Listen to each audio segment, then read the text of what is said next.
Elective cosmetic medical services can range from med spa style services to elective dermatology or even plastic surgery procedures. These procedures are subject to the same regulatory and professional standards as a medically necessary service would be.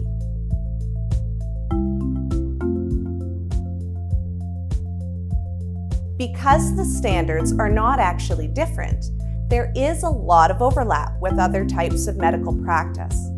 But issues like billing for uninsured services, advertising services, and ensuring patients are making informed decisions do tend to come up.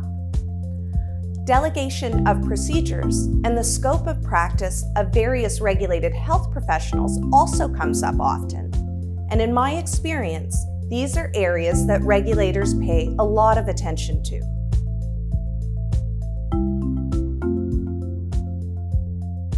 Delegation is when a regulated health professional who is authorized to perform a given act delegates their authority to someone else.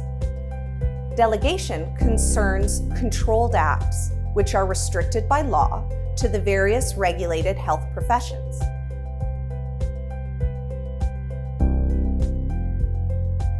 Delegation can help improve access to services for patients, allowing for efficiencies in a practice and for a team-based approach to providing services.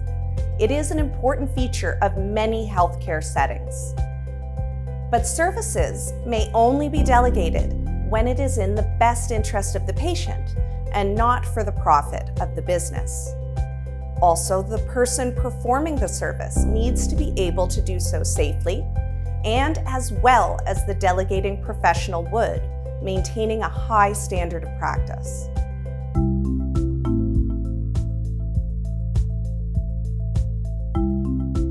Delegation is more than signing off on a procedure.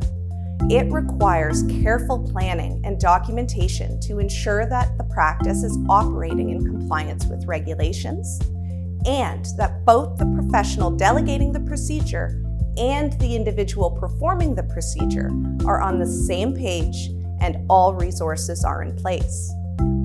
Unfortunately, some otherwise compliant practices are not aware that they should have documentation in place, such as medical directives and performer readiness forms.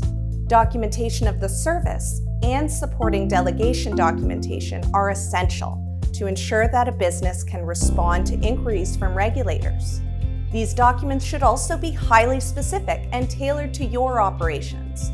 Otherwise, they're not going to perform their intended function or meet regulatory standards.